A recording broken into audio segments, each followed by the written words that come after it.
Okay. Okay, students, we have some professors in here, I guess, uh, teacher assistants. It's a profound honor to introduce a distinguished and multifaceted scholar, Dr. Lenin Sagrero Olmos. He's Mexican. And let me tell you that Dr. Sagrero's remarkable linguistic abilities span 9 languages. He speaks actually 9 languages: Spanish, English, German, Portuguese, French, Russian, Chinese, Italian, including Mexican Sign Language. Uh, Showcasing this deep commitment to communication and cultural understanding, Dr. Sagrero holds the title of dental surgeon and is an esteemed professor of English at both Morelia Institute and Universidad La Salle in Michoacán, Mexico. Dr. Sagrero's expertise extends beyond the classroom. He serves as a translator of technical texts for Organizations of American States, that is OEA, and has contributed his skills to Netflix company and Translators Without Borders. His dedication to service is further exemplified by his volunteer work with the Mexican Red Cross. Dr. Sagrero also holds a certificate in U.S. public policy from Harvard University, adding a significant dimension to his academic and professional portfolio. Currently, Dr. Sagrero is a professor of English pre-specialization at Universidad Tecnológica de El Salvador. His outstanding contribution to education and global communication have been recognized with a Doctor Honoris Causa from the World Leader Organization. Additionally, he is a sought-after international speaker, sharing his knowledge and insight of Congress, courses, and workshops around the world. Today, students, professors, teacher assistants, we are privileged to hear Dr. Sagrero's lecture on the role of language in volunteering. His extensive experience and profound understanding of linguistic dynamics will provide us with invaluable perspectives on how language can enhance the effectiveness of volunteer work and foster deeper connection with the communities. Please, students, professors, join me in welcoming Dr. Lenin Sagrero. Yeah. War. I wasn't sharing it. Yes. There. Can you see Yeah. it now? Now, perfect. Now, there it is. Okay. I'm sorry for that, Missy.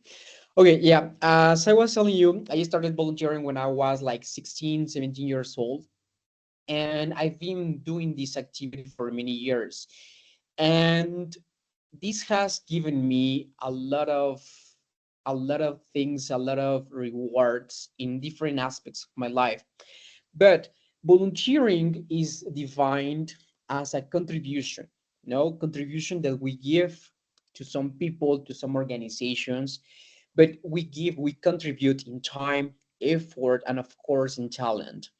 Sometimes we say that, or we have the idea that volunteering is a waste of time, and it's completely the opposite, because maybe we don't receive something in exchange, something monetary, but what we receive is learning. We receive the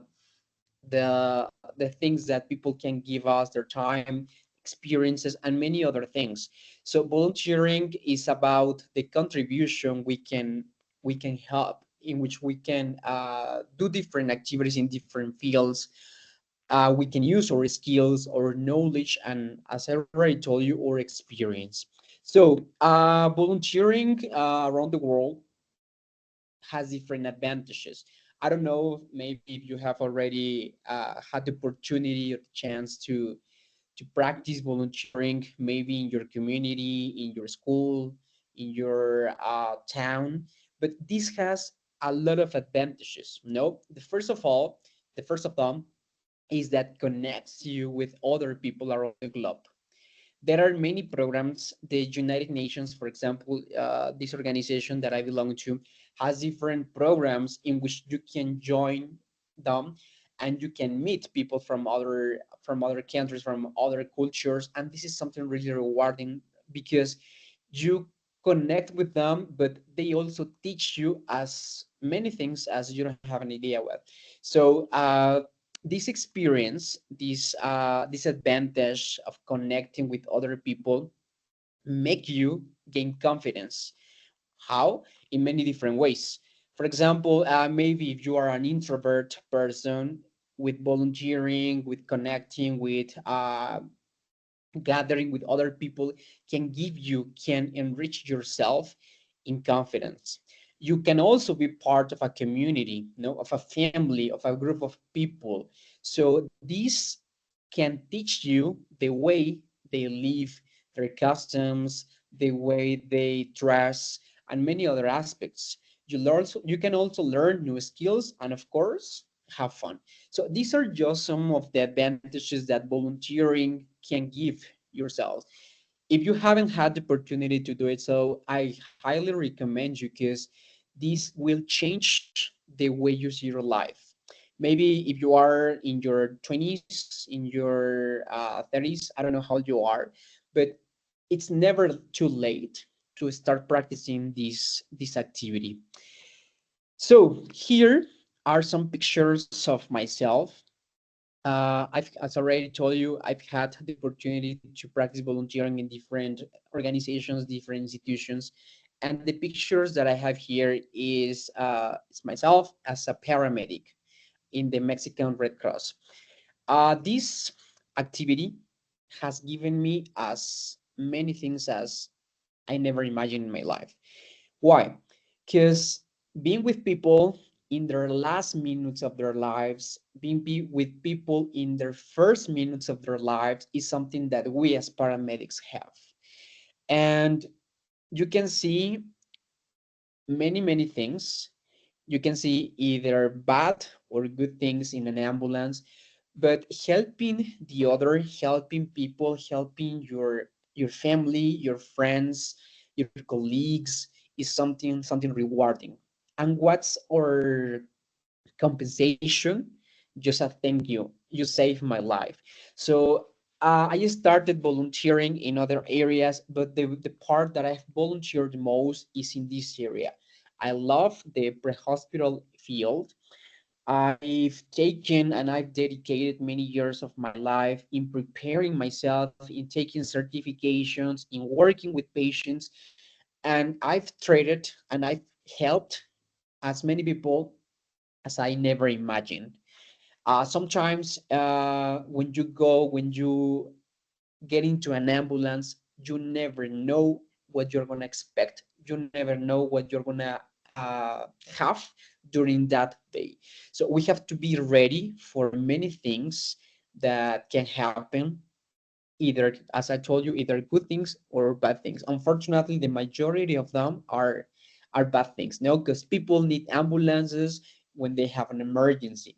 So this part, uh, thank you to the or thanks to the Mexican Red Cross, I've had the chance to meet other people, to connect with people or with paramedics from other countries, to help people that don't speak Spanish, and I've used Mexican Sign Language to communicate with them. I've used my Portuguese, my English, because sometimes they don't have the skill, or they don't have the opportunity to speak the Spanish. So when tourists, for example, visit the city and they have an emergency, the one that sends me that sends to the emergency is myself, because I have the opportunity to communicate with them, to help them when they do have the situation.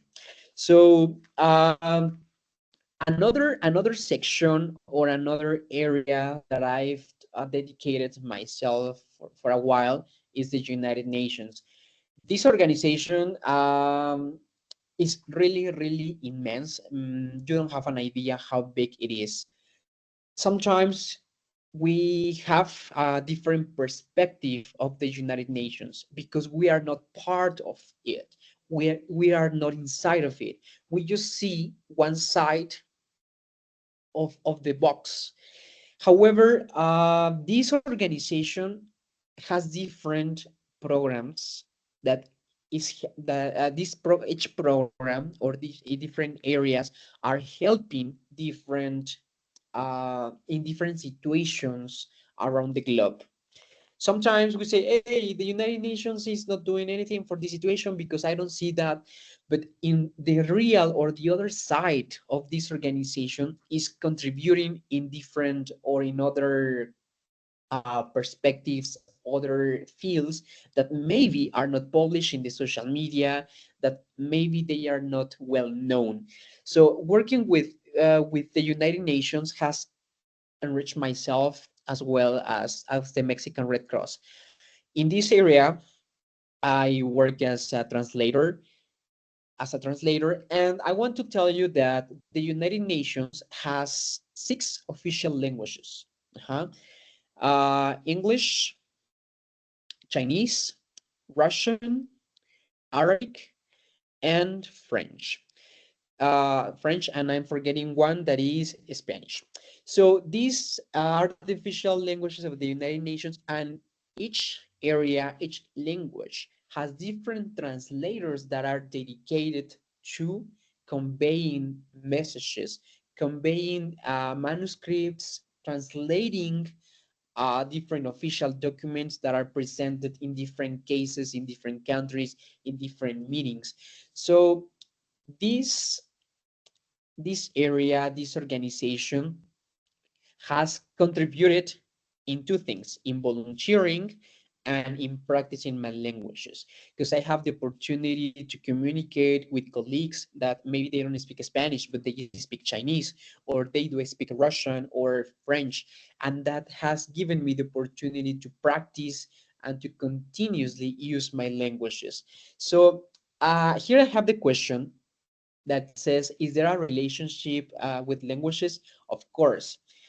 If you've had the opportunity to be part of a community that has members of different nationalities, you will realize the importance of learning a second, a third, or a fourth language. Because speaking more languages opens you more possibilities, not only to communicate with people but also to learn about other things. For example, thanks to the United Nations, I had the opportunity to work in other institutions. I had the chance to study in other institutions, other schools, and because of languages I've been accepted too. Because otherwise, or in another context, if I just spoke Spanish, for example, or English, maybe the possibilities of getting into it could be like fewer. However, studying, practicing, speaking, and continuously practicing them has given me more chances of being part of them. No? So here on the right, I have a picture that says that these are the 20 most spoken languages in the world. This updated was in 2022, sorry. But of course, in this year, in 2024, we have some changes that, for example, they vary in percentages. Some people or some organizations or some social media could say that Chinese is the most spoken language nowadays. So, however, some others could say that English is still the most spoken language. Some others could say that Spanish is the second language that is used around the globe. So these differences are not very significant. And why not? Because if we study, we speak or we speak the first five or the first common languages that are spoken around the globe, we can have the opportunity of many things. No, English, Chinese, Spanish, French, Portuguese, the ones that are here are some of the most spoken nowadays. Okay, so as already mentioned a couple of minutes ago, the United Nations has different areas in which we can contribute, we can help. You know, this is just an organization that has this area. But there are also some others that has these volunteering programs. For example, we have programs that are dedicated or focused on gender and volunteering, enabling environment for volunteering, measurement of volunteer work, youth, humanitarian, health, etc. So, for example, if we are studying a major that is dedicated to social sciences, we can contribute according to our area. On the other hand, if we are studying maybe scientific or something like medicine, dentistry, we can also contribute in our area. So these programs are free for everyone. Of course, you have to be part of a selection program in order to participate as a volunteer. But believe me, if you maybe in your life have the opportunity to be part of these or one of these ones, or maybe to be part of your local community volunteering program, that could be awesome because you will realize that it can give you a different perspective of life, of helping the other. You will learn what helping people um, the meaning of it is no. So there's here I have some other pictures of these are some colleagues that I work with. And here in the United Nations, as I told you, I have two roles. I work as a translator. My area is translating documents from English into my main language, my mother tongue, that is Spanish, and vice versa. But for example, her mother tongue is Chinese, so she's in charge of translating documents from English to Chinese and vice versa. Her first language is French, so it's the same way. And this is a phrase that I've always said, and I want to share it with you. A good translator should be a good reader. I have found no other way of acquiring the knowledge and vocabulary that could underpin all translation work. So I know that you are studying or you are focusing your studies in languages, English specifically. But if you maybe later want to focus a little bit on translation, on interpretation, because they are different, you will realize that is another completely different world, different area. No, it's not the same. Just speaking the language than translating. Who tells you that is completely wrong. No, because if I speak Spanish and that doesn't mean that I will be able to translate or to interpret correctly a lecture from someone from I don't know, from Africa, from China, etc. No, so it's different because we need skills, we need to learn techniques, we need to learn strategies in order to conveying the best way the message, you know. So I belong to the department for general assembly and conference management. Now this department is in charge of translating, of interpreting different activities that are held every day or continuously in the United Nations. No, okay. So now this organization has different contributions, has different partnerships with different institutions around the globe. These are just some in which students, specifically students from these universities, go to the United Nations headquarters and they learn about the way we work. They learn about the activities we continuously do, about the different areas that belong to the United Nations. If you had the opportunity to travel to the United Nations, specifically to New York, you will realize this building has a lot of floors. If I remember well, they are like 50 floors, and each floor is has a different area, and every area is dedicated to different situations. No, And well, guess what? In the United Nations, I've also met with people who belong to the Red Cross, to the American Red Cross, to the Red Cross from Geneva, from different organizations that are also in contribution with volunteering. So this is awesome because I found two things that I love in one: languages, well, translating, and of course, volunteering. And when you join these three areas, you create something awesome. That's something that there's no definition, there's no way to explain, but it's something that has given me a lot of values, a lot of learning, a lot of things in general. Okay, and well, I'm gonna change a little bit the area.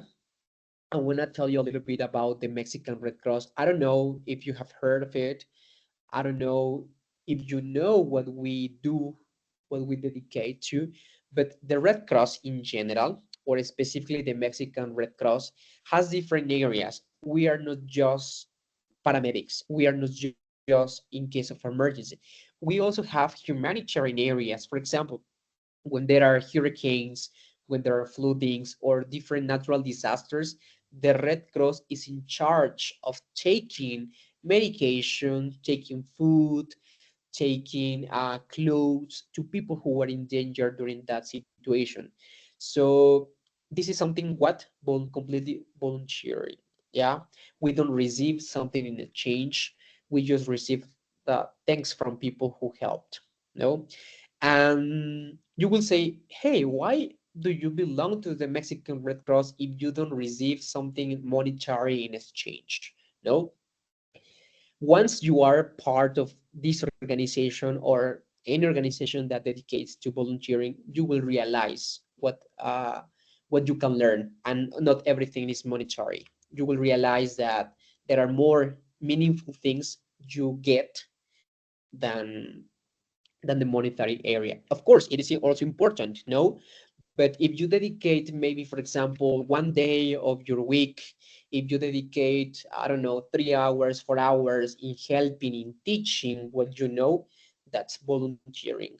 And you sometimes not necessarily have to receive something monetary in exchange, no? Okay, but guess what? Volunteering is not also in the Mexican Red Cross or in the United Nations. Volunteering is also applied to translation. There's an organization that is called Translators Without Borders.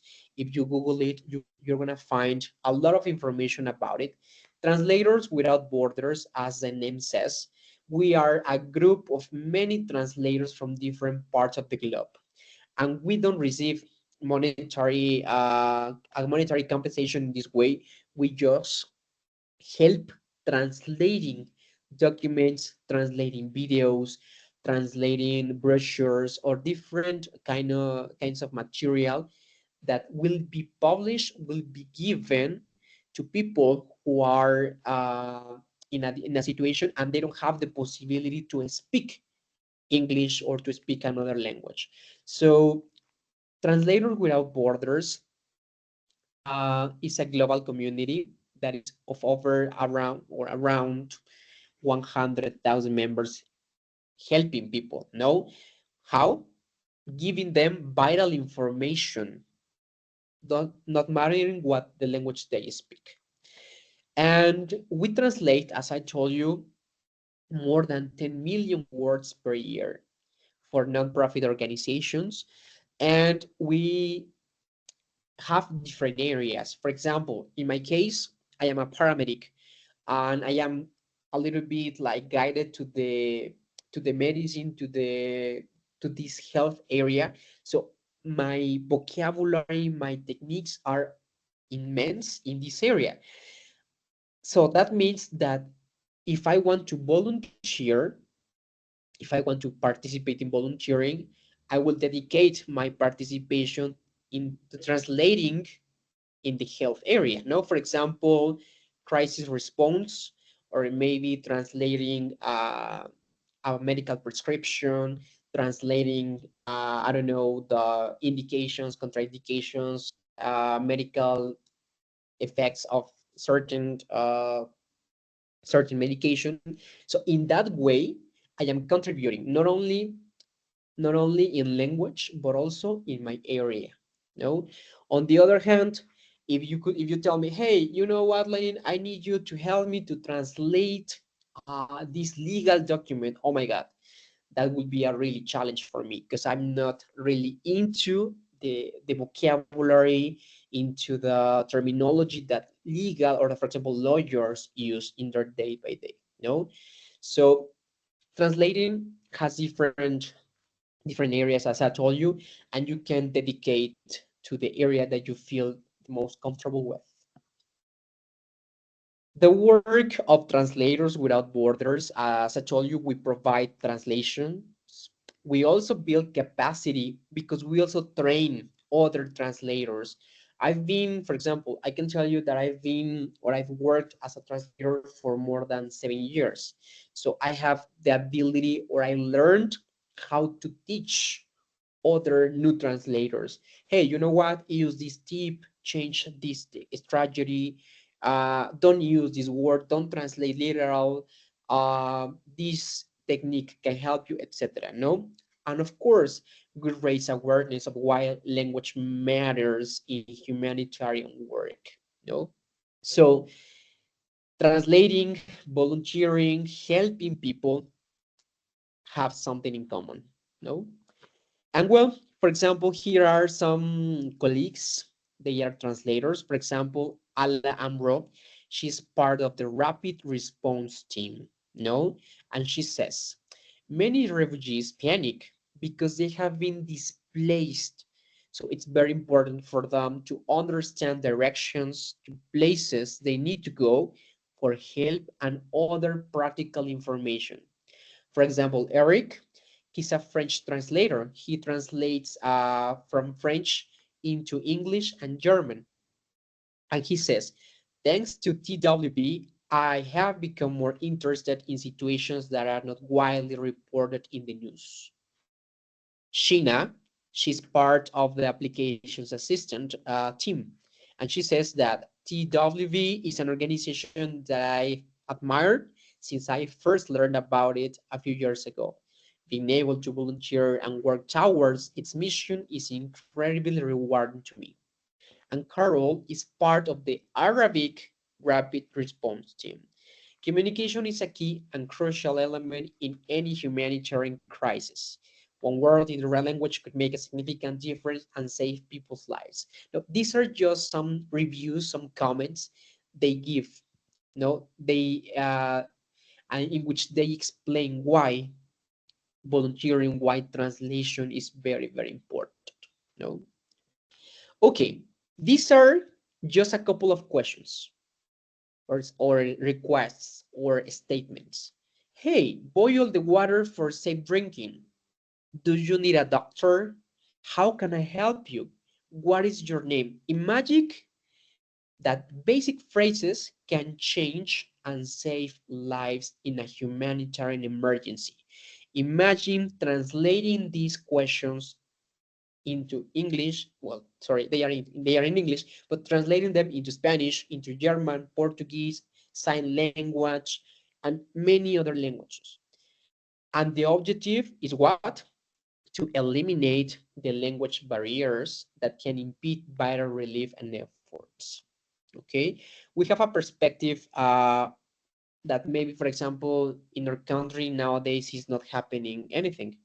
We are not experiencing an emergency. But if we travel to the other side of the globe, we don't know how the lifestyle of African people is. You know, people from Asia, people from Argentina, from Mexico, from different parts of the world. No, so helping people in different humanitarian situations could be and is something really crucial.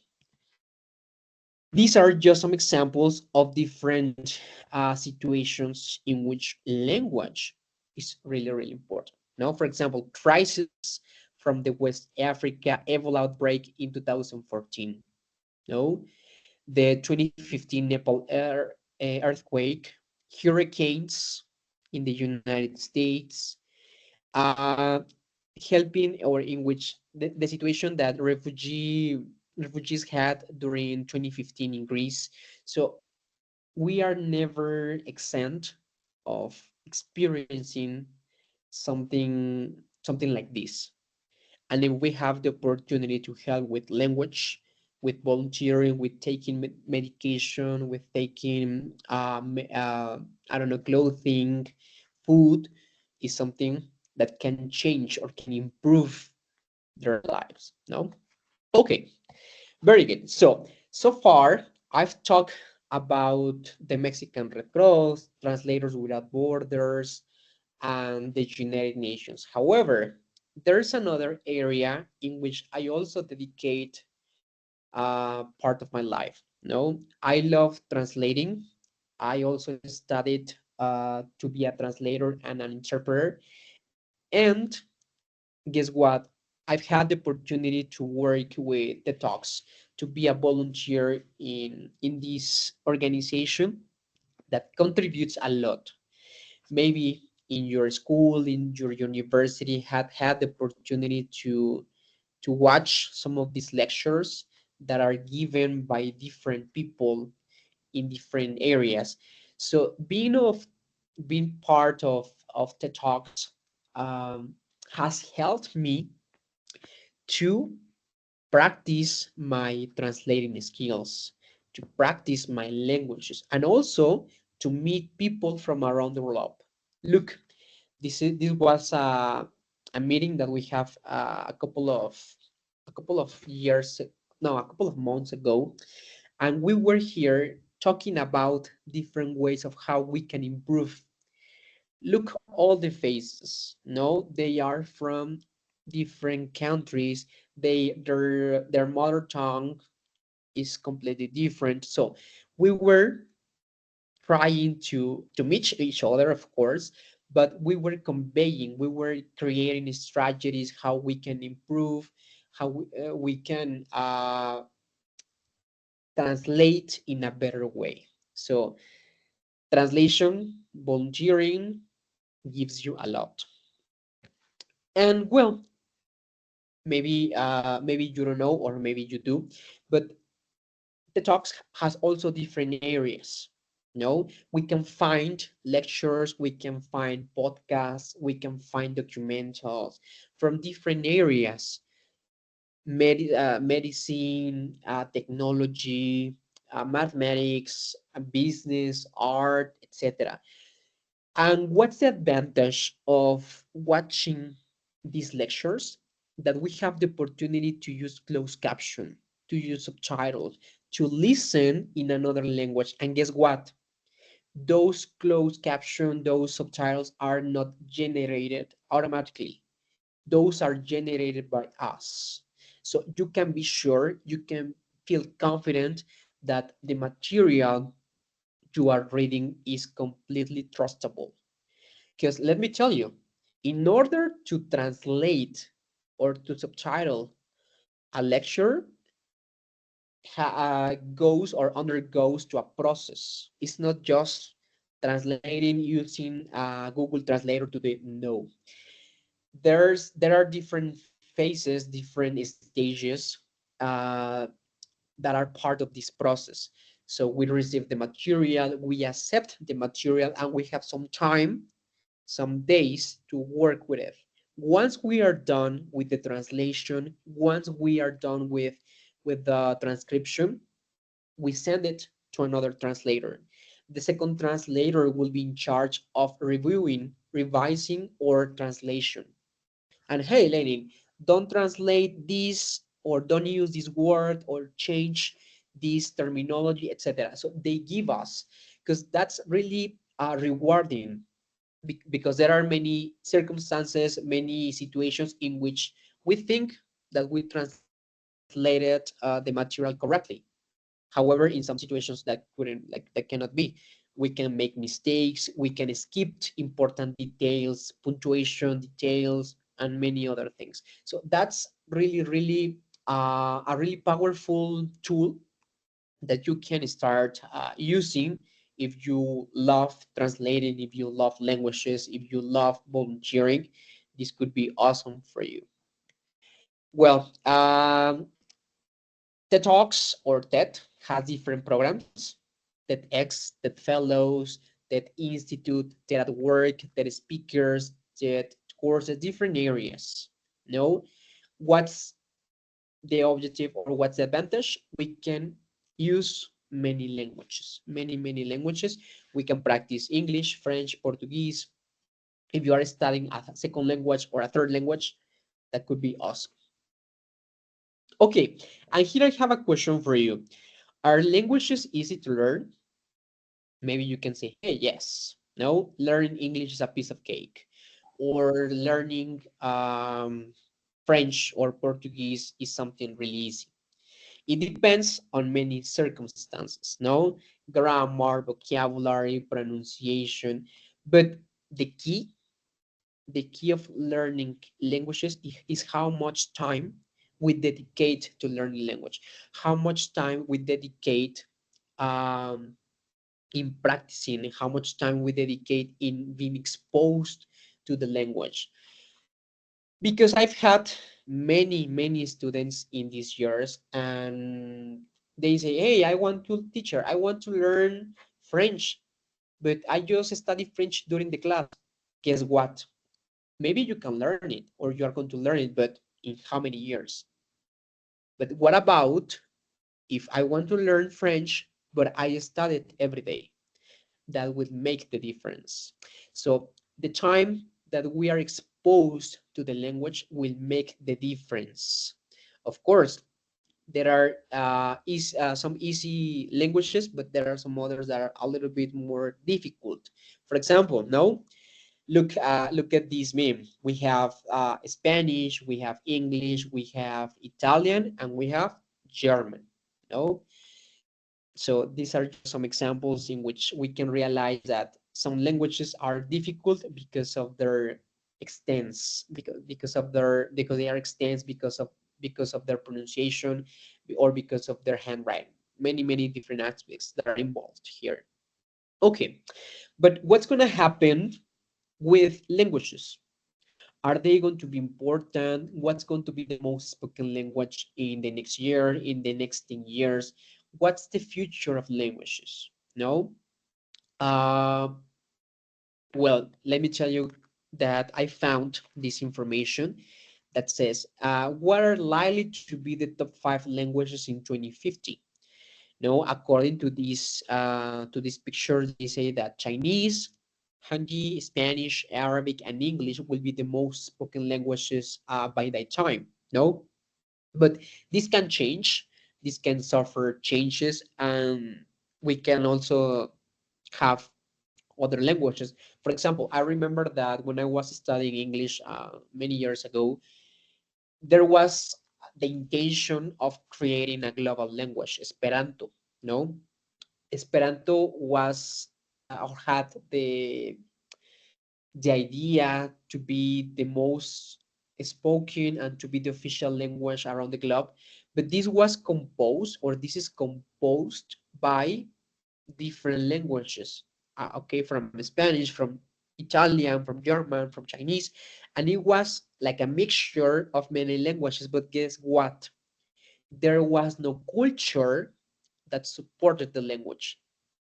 So that happened a couple of years ago, and they were trying to implement it to speak it, but there was no culture. There were not people that were interested in practicing and speaking the language. So unfortunately, that failed.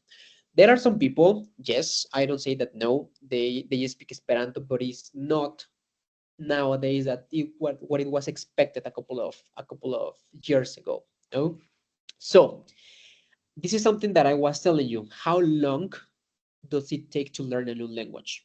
Well, it will depend. No, for example, there's here something that says that if you want to learn Dutch, French, Italian, Norwegian, or Spanish, it will take you around from 22 to 24 weeks to learn it. No, but if you want to learn a little bit more difficult language like Albanian, Greek, Hebrew, or Russian, it will take you more. Or if you want to be like in another level, you want to learn Chinese, Japanese, will take you more weeks to study. No, so this depends on many different factors. And this is a question that I have for you. What's next in your life? What's next in your short-term goals or in your long-term goals? What are you gonna do next? You are studying English. Maybe you are studying a third language. But what's your objective? Are you gonna stay just with English? Guess what? Many people speak English nowadays. At least in Mexico, Spanish in the north of Mexico, Spanish and English are at the same level. Why? Because of the connection with the United States. So people from the north of Mexico, they speak English and Spanish every day. And I have this is the question for you. What are you going to do different to get a better job, to study a master's, to study a PhD, to get into a very prestigious university? What are you going to do? What's your objective? What's your perspective in the next 5 years? How do you see yourself? Because I ask you this question because I've had many students and many friends. Hey, they had the intention to study English, for example, or Portuguese. And because of their different situations, they stopped studying it. And I was like, hey, you invested 5 years of your life studying English, studying Portuguese, and nowadays you don't use it. And guess what? We forget the language. That's the disadvantage of languages. Because we can dedicate, I've dedicated all my life to learning languages. If I stop practicing them, if I stop using them, guess what? I'm gonna forget them. And that happened to me a couple of years ago. I stopped like using Russian. And when I was to retake it, I was like, hey, what happened to me? I don't remember the meaning of this word. I don't know how to say this. And it happens. So this is the question for you. Think about your goals. Think about your plans for the future, about what you will do with English, what you will do with French, Portuguese, in case you are studying it, or in case you speak it already. Okay, and well, I'm gonna show you here just a short video in which I speak seven languages. Okay, I didn't include Mexican Sign Language and I didn't include Italian, but I will say something in Spanish, English, German, Russian, Portuguese, French, and Chinese. So just pay attention to this pinch of motivation for you in case you love languages, in case you have a knack for languages. Hola a todos, mi nombre es Lenin Sagrero y el día de hoy en este pequeño video que me habían solicitado algunos de ustedes, les voy a hablar un poco sobre mi aprendizaje en el mundo de los idiomas y sobre todo en el orden en que los fui aprendiendo. Espero los disfruten. I'm just gonna start saying that my first foreign language was English. At the beginning, I was completely flabbergasted by it. You've got to learn the ropes in the due course and exert yourself day by day if you really want to achieve. Ich habe mit Deutsch angefangen. Es war ein bisschen einfach und herausgefunden wegen der Grammatik. Es drugoj strany ruskich була нога шлanie. Ето сарвала мой разум polício. Já positiu tomu ni skelska ni set. Depois foi a língua portuguesa. Gostei muito da língua porque tem muitas semelhanças com o espanhol, então foi para que je détestais le français. Je n'aimais la pas de jusqu'à ce que je commence l'apprendre. J'ai eu de professeurs natifs qui m'ont bien appris. Hao si huo chong wen, juda da tiao shan, wo, enseñó. Okay, well, this was just something really hilarious because it was a Sunday. No, yeah, it was a Sunday, and I was studying my specialty in the hospital, and I was bored, and I was like, hey, what can I do in this moment that I don't have anything to do? And I was like, hey, I'm gonna record myself speaking some languages because many friends told me, hey, I wanna see you, I wanna hear you speaking different languages at the same time. And I was like, hey, I'm gonna do it one day. So specifically that Sunday, I decided to do it, and I was like, hey, it was really funny for me. No, okay, well, this is who I am. No, this is Lenin. This is something that I do every day. As you can see, I am a multitask person. I I do I work in different areas every day. Here I have some pictures when I took a certification in Portuguese. This is one of my hobbies. Here I was invited to one of the most prestigious universities in Mexico, that is the UNAM. I was invited to translate, no, sorry, not to translate, to interpret a conference, a lecture.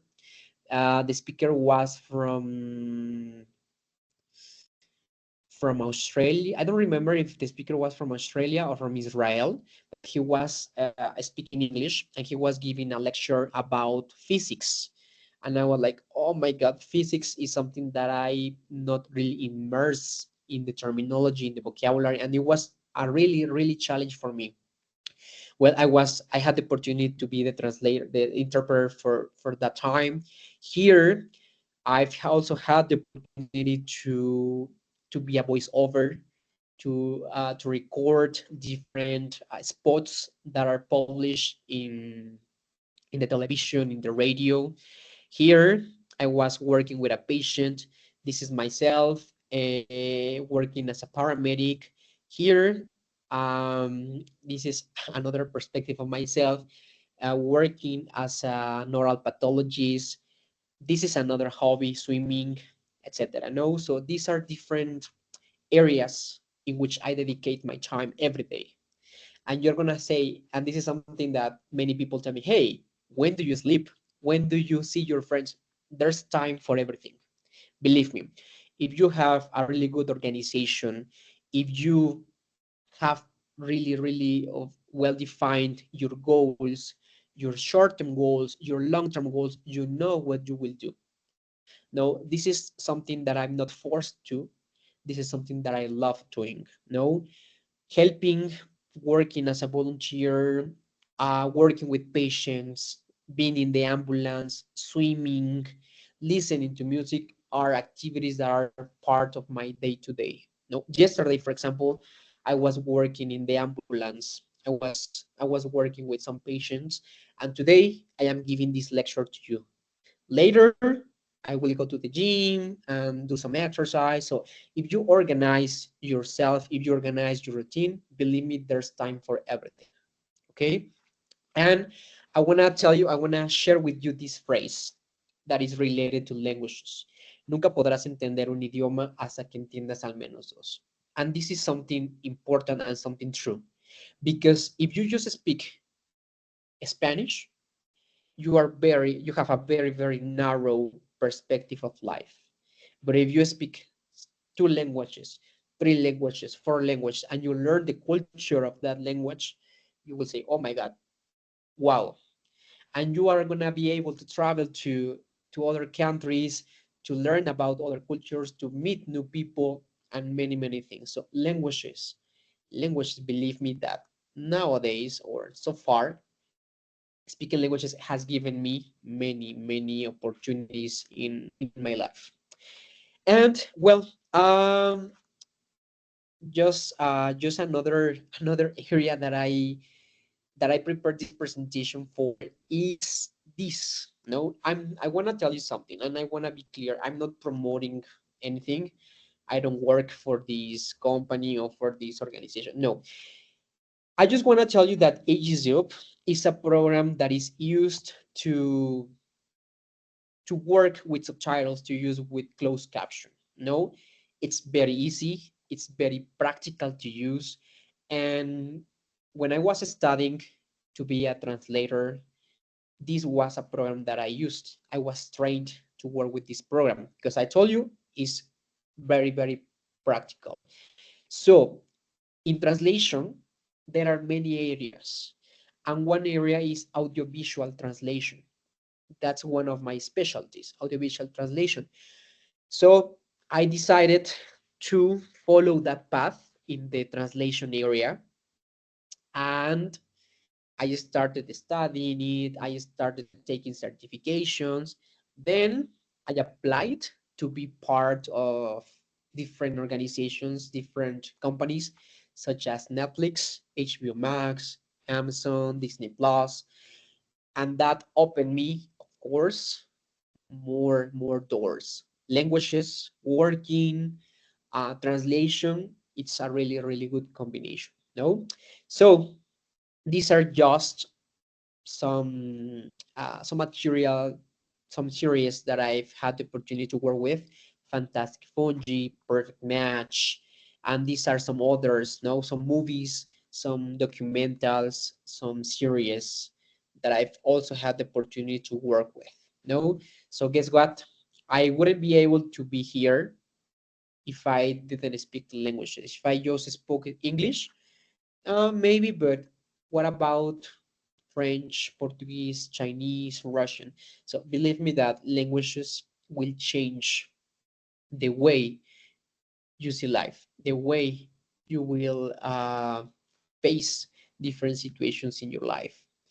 And well, I'm just gonna show you how I'm gonna explain you, and I wanna let you know how we work. No, so as well as in the talks in Netflix, in HBO Max, in different companies, we have a process. We have different stages before people see the movie, see the material in their house. No, of course, there's a production stage, a production phase in which the material, in which the material is being created.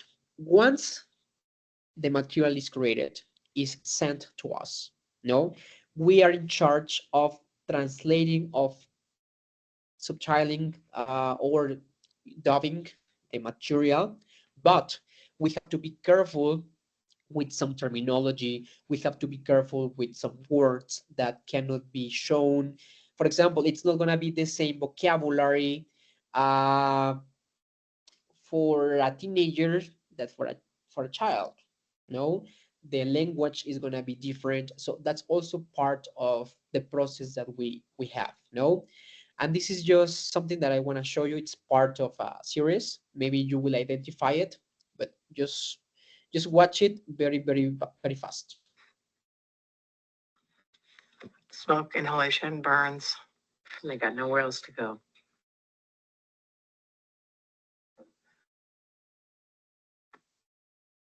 Okay, I well, was in my room, I smelled the smoke, and I got the heck out of there as fast as I. look, we receive the material like that way. No, so we have to be watching it and transcribing the material at the same time. As you can see, we have time. No, we have to use something that is called lip enabling, that the subtitles, the closed caption, have to coincide with the movement of the lips. No, if the person is speaking, is moving their lips, we have also to include the subtitles, the closed caption at that moment. So that's something that we have also to regulate, to have practice with. Okay, and well, as I told you, I've had the opportunity to work with Netflix in different things, different kinds of material, and each time that I accept a project, I see like, oh my God, what am I gonna face to this time? No, what's gonna be this challenge about? What am I going to what am I going to learn from this?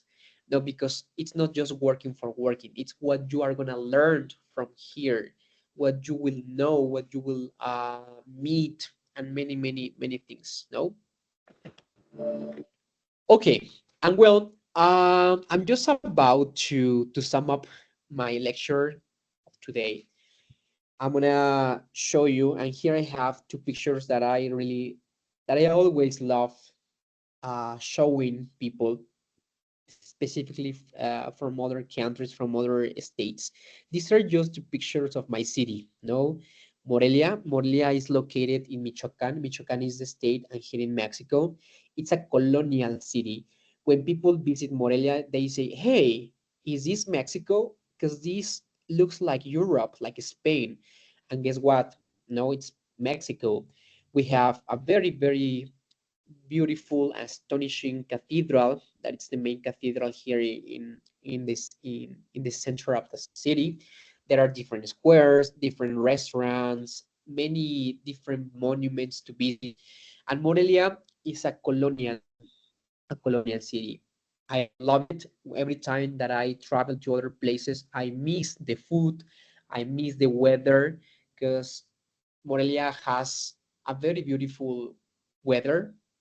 It rains. It's in this moment it's a little bit overcast, but it's sometimes sunny. It's warm, fresh. It has different kinds of climates. And well, if you once have the opportunity to come to Mexico, or if you have already visited Mexico, but if you haven't traveled to Morelia, you will realize there's a phrase that says that Morelia es el alma de Mexico. And many friends from other states say, hey, why do you say that? Because many fruit, many kinds of fruit, vegetables, and food are produced in Morelia. And for example, avocado is exported to the United States when the Super Bowl is going to be taking place. No, it's going to be held. So you will get in love with the food, with people, with the weather, with the places, and many other things that I highly recommend you. So if you once have the opportunity to come over to Morelia, you will love it, you will learn, and you will always want to come back. So you are welcome whenever you want to visit us. And well, these are just part of my social media like details. This is my email, part of my personal Instagram, my professional Instagram, and my Facebook. You can find me here. If there's anything I can help you with, if I can give you tips about anything, if I can help you to translate something, whatever I can help you with, just send me a message. Sometimes uh, I last a little bit to answer, to reply the message, because I am doing many things, but as soon as I can, I will reply, I will answer to your message.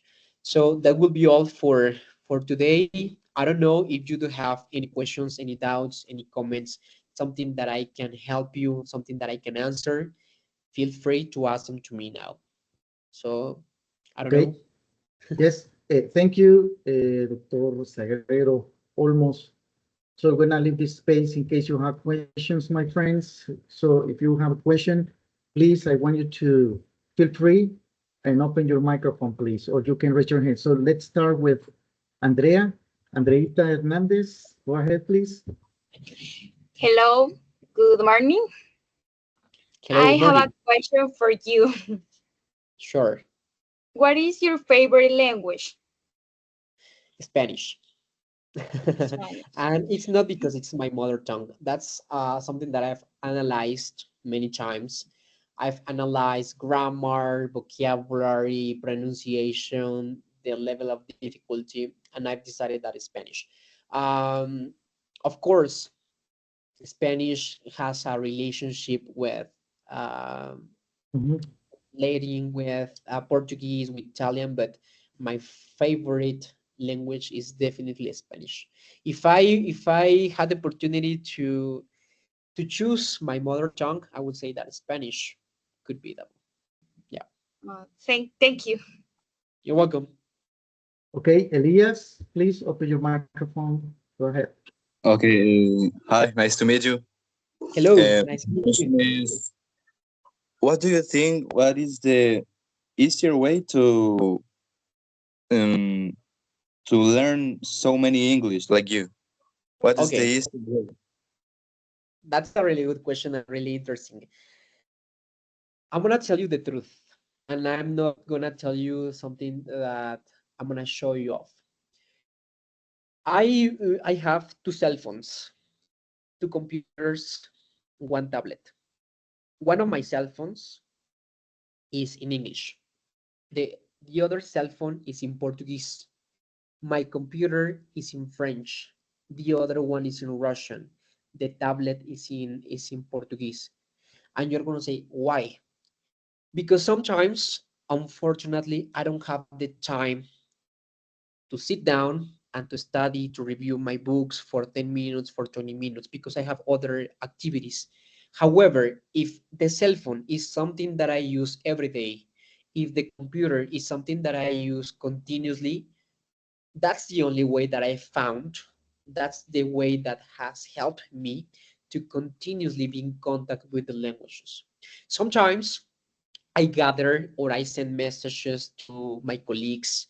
We talk, we converse in a different language. So being in contact with the language has helped me to nowadays continuously or to continue speaking the language. Otherwise, could be completely different for me to study. When I was younger, 3 4 years younger, I had a plan. I have a board in my room, and I was on Mondays I'm gonna study French, on Tuesdays I'm gonna study Russian, blah blah blah. But I did it for 3 or 4 months, and after that I decided to quit it. Why? Because I had other activities. I studied, I was in the hospital, and I just wanted to sleep, I just wanted to eat, and I didn't have the opportunity to open my books, to open my dictionaries, my notes. So I said, hey, if I use my cell phone every day, if I use my tablet to read medicine books, if I use my computer to teach languages, how I'm not changing, I'm not modifying the language, no? So that's the only way that has helped me to be in contact with the languages. Thank you.